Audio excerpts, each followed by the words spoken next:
প্রধানমন্ত্রী হয়েই নরেন্দ্র মোদী বার্তা দিয়েছিলেন দেশের আর্থিক হাল ফেরাতে কয়েকটি কড়া পদক্ষেপ করতে হবে। প্রথমে সেসব তেতো লাগলেও পরে তার সুফল টের পাবে দেশবাসী। সেই দিশাতেই মোদী সরকার রেল, প্রতিরক্ষা ও বিমায় প্রত্যক্ষ বিদেশি বিনিয়োগের জন্য দরজা খুলে দিয়েছে। এই প্রেক্ষাপটে বিদেশি বিনিয়োগ টানতে এবার লালকেল্লা থেকে আহ্বান জানালেন খোদ প্রধানমন্ত্রী। কিন্তু সরকারি কাজে 18 মাসে বছর, এই অভিযোগ দীর্ঘদিনের। এই ছবিটাও পাল্টাতে চান প্রধানমন্ত্রী। তাঁর দাবি, ই গভর্নেন্সের মাধ্যমে উন্নত পরিষেবা দেওয়া ও সুপ্রশাসন প্রতিষ্ঠা করা সম্ভব। 2012 সালে দিল্লি গণধর্ষণ কাণ্ডকে ঘিরে উত্তাল হয়েছিল গোটা দেশ। বিড়ম্বনায় পড়েছিল তৎকালীন ইউপিএ সরকার। এরপর ধর্ষণ রুখতে নতুন আইন তৈরি করা হয়, কিন্তু তারপরেও দেশের বিভিন্ন প্রান্তে ঘটে চলেছে ধর্ষণের ঘটনা। উত্তরপ্রদেশ বাদায়ু থেকে মুম্বই। সম্প্রতি বেঙ্গালুরুতে এক নাবালিকাকে স্কুলের মধ্যে ধর্ষণ করা হয় বলে অভিযোগ। এসবের প্রতিবাদে দেশ জুড়ে তোলপাড় হয়েছে।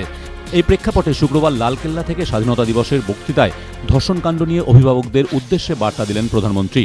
পুত্র সন্তানের থেকে কন্যা সন্তান যে কোনো অংশে কম নয়, এদিন সেই বার্তাও দিলেন প্রধানমন্ত্রী। তুলে ধরলেন কমনওয়েলথ গেমসে মহিলাদের সাফল্যের খতিয়ান। জোর দিয়েছেন কন্যাভ্রূণ হত্যা বন্ধ করার উপর।